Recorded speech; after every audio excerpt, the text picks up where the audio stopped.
And here's chapter 16, a Peter chapter. So we pick up after learning more about Vola, and let's see what happens now in the Peter chapter, chapter 16. That's enough. The words, along with Vola's hand on Peter's shoulder, were a welcome relief. His foot throbbed, his shoulders ached, and his armpits were so chafed that they were bleeding. Ouch. 2 days of boot camp Vola, the secret name he'd christened the torture sessions in which he crouched uphill, dragged himself over stony ground on his elbows, and pitched mountains of hay balanced on one foot, had worn him out. He swung around to face the cabin, suddenly not even sure he could make it that far. But above the roof of the cabin, the hills were veiled with rain clouds. Night was coming. He thought of Pax, wet and cold. I could keep going. No, you'll undo the good if you push too fast. Peter nodded and took a step toward the cabin. But Vola shook her head. Not yet. She pointed to the barn. Third condition. Remember the third condition to help with a secret project? Maybe now he's going to learn what that project is. The barn seemed impossibly far away. Peter looked back at the cabin. He wanted to fall into that hammock. He planted his crutch tips in a deliberate show. What is it? Nothing much. You're going to work some puppets for me. Marionettes. That sound too hard? Marionettes? I don't get it. You know what they are? Sure. He pictured the only ones he'd seen up close. Punch and Judy characters with long chins and sharp noses at a street fair where he'd been a little kid. Remember Pinocchio and Geppetto would hold the wood at the top and there'd be strings and then Pinocchio would dance? Those are marionettes. Marionettes are puppets that have, wooden puppets usually, that have strings attached to the top and someone can control them. So she wants him to help her with some marionettes. That's kind of interesting. Not what you predicted, I'm sure. Sure, he'd pictured the only ones he'd ever seen up close. Punch and Judy characters with long chins and sharp noses at a street fair when he'd been a little kid. Dead-eyed and skeleton-y as starving rats. The puppeteer had jerked them across the stage in twitchy rushes that had left him with nightmares for weeks. What about them? Vola eyed him for a moment before answering. Another true piece of myself I recovered. I remembered that I'd made some marionettes for my little nieces when I was a teenager. I remembered how much I loved carving the wood.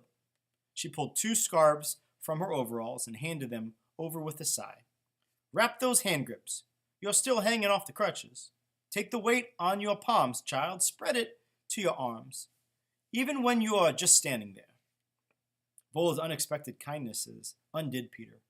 1 minute she'd be barking at him for a dozen pull-ups or shooting her fingers at his face, warning him not to get too close. It was comfortable that way, like home. But the next minute she'd rub her salve into his aching shoulders or sand the splinters off his crutches or drop her chores to fix him a mug of hot chocolate. And then he'd realize how much care she was putting into making him strong and mobile. And he felt guilty. He felt guilty now, winding the soft cloth around the hand grips, so he told her what he figured she wanted to hear. Your nieces must have been really happy to get such great presents. But he doubted it. Those nieces of hers had probably stuffed those rat skeleton-y, dead-eyed puppets right into the trash the first night they'd gotten them. No bad dreams. Vola shrugged, but Peter could tell she was secretly pleased by his words, and his guilt eased. He arranged his weight on his sore palms and followed her to the barn. In the doorway, he paused to draw in the cool air. It smelled good. It smelled of wood and hay, and linseed oil and varnish. All good scents. Peter thought separating them out and really good together. He swung inside. Vola crossed to the opposite wall, the one draped in burlap. Remember the one that he thought had heads behind it? Peter hung back. That wall had unnerved him the first day. She pulled the material aside, and he nearly lost his balance. As though what he saw had hit him with a physical force. The puppets. The marionettes. He could see now that they were marionettes hanging off the wall. They were spookily realistic, and yet like nothing he'd ever seen before. He stepped closer and found his voice. Their eyes. My grandmother's jewelry. She had long jet necklaces. The pupils were filled with those beads. They flash in the light. They make my friends seem alive. so the eyes are her grandmother's jewels. Peter fell silent, and Vola didn't disturb him as he studied the creatures hanging in front of him. 5 were human, a king and a queen, a child, a pirate or sailor, and a sorceress. The rest were animals. All the heads were wooden, nearly human-sized, and huge-eyed. But the bodies were a wild variety of materials. A tortoise was shelled with a green and orange gourd. Pine cone bracts formed a serpent's scales. And feathers. Almost all the puppets were an assortment of feathers, as hair or headdresses, or cloaks or breeches. Looped neatly over pegs beside each marionette was an array of dowels and paddles, strung together with thin black cord. You can tell she's worked hard on these marionettes. In the center of the wall hung what Peter guessed was the largest puppet, covered by a separate piece of cloth. Vola removed it, and he gasped. The great bird's wings were magnificent, probably a good 5 feet at wingspan. 5 feet, guys, that's bigger than most of you. It's just each wing is 5 feet long.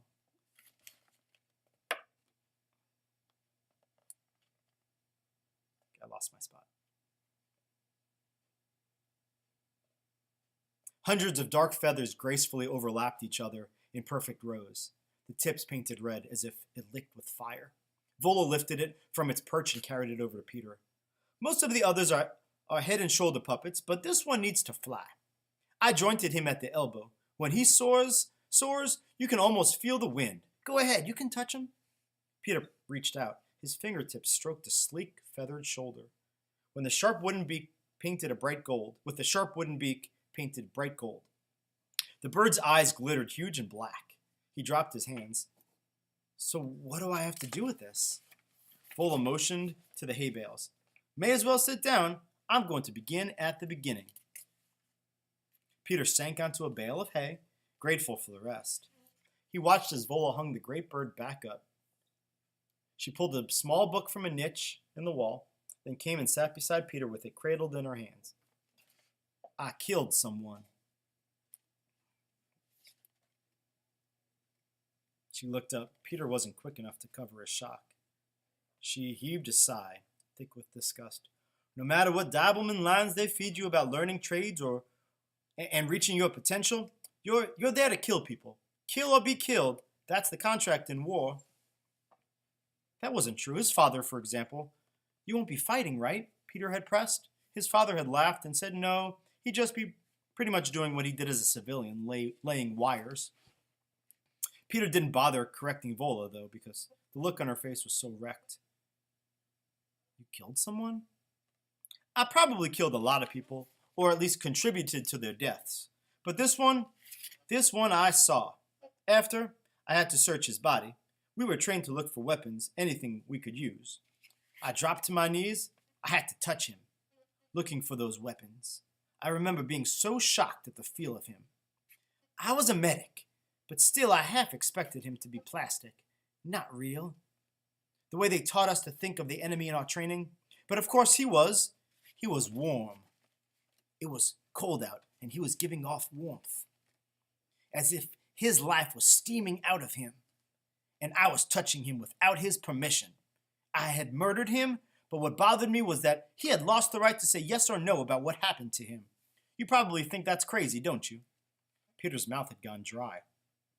He didn't know what to say, and then suddenly he thought of that kind-eyed therapist, and he didn't know. That must have been hard for, and he did know. That must have been hard for you. Vola looked at him with surprised relief on her face. She nodded. Suddenly I was desperate to know who he was. Where did he come from? And what did he care about? Who loved him? His mouth was open, as if he might have wanted to speak to me. I realized something then, that even though he was a man, even though he was a different race, and even though he had grown up in a different country, we might have a lot in common. Important things, more important than which army he had drafted us. 2 but not 2. But I'd killed him. So now we would never know. I searched his body, not for weapons, but for clues to who he had been. Vola went silent, her face so devastated that Peter wanted to look away. And this. Vola lifted the book, The 7 Voyages of Sinbad. part of the Arabian Nights series. She found a book on him, a book from a series of books. He carried it into war, so it had to have meant something to him. An old copy, so probably it had been his favorite as a boy. Sinbad was brave, so maybe he thought it brought him courage. Or maybe he just wanted to remember that once he had been a little boy, and he had read books and felt safe. A page was bookmarked, the story of how Sinbad escapes from the roc's nest. I figured that story helped him believe that one day he'd escape too and get back home. Vola got up. She lifted the great winged puppet off the wall again. The rock. This bird could snatch up elephants in its talons. Look at it. She carried the bird back to Peter and turned its beak to face him. Its gaze was so fierce that Peter shrank back. What do I have to do with this? He asked again. That book was important to that soldier that he'd carried it into war with him. It was important to him. I figured since I had taken his life, I owed him something. I owed it to him to tell the story that meant so much to him. I carved all these puppets, and I've been telling the story of Sinbad escaping from the rock here in my barn for nearly 20 years. Vola handed the control apparatus to Peter, and now finally I'm going to get to see what it looks like. So we found out that Peter's third condition is he has to perform the marionette puppet show of Sinbad escaping from the rock, the story from the book that Vola got from the man she killed in the war. And so he's going to act out the puppet show for Vola. And that's the third condition. So we learned more about Vola. We learned that she actually did kill somebody. But is she dangerous? She seems really regretful. Now we know probably why she carries along that heavy wooden leg instead of the prosthetic. She feels guilty about murdering or killing the other soldier from the war. But that's kind of part of the deal in war, isn't it? War is terrible. Hope you enjoyed chapter 16, and I will see you tomorrow on Thursday. Hope you did great for our guest teacher.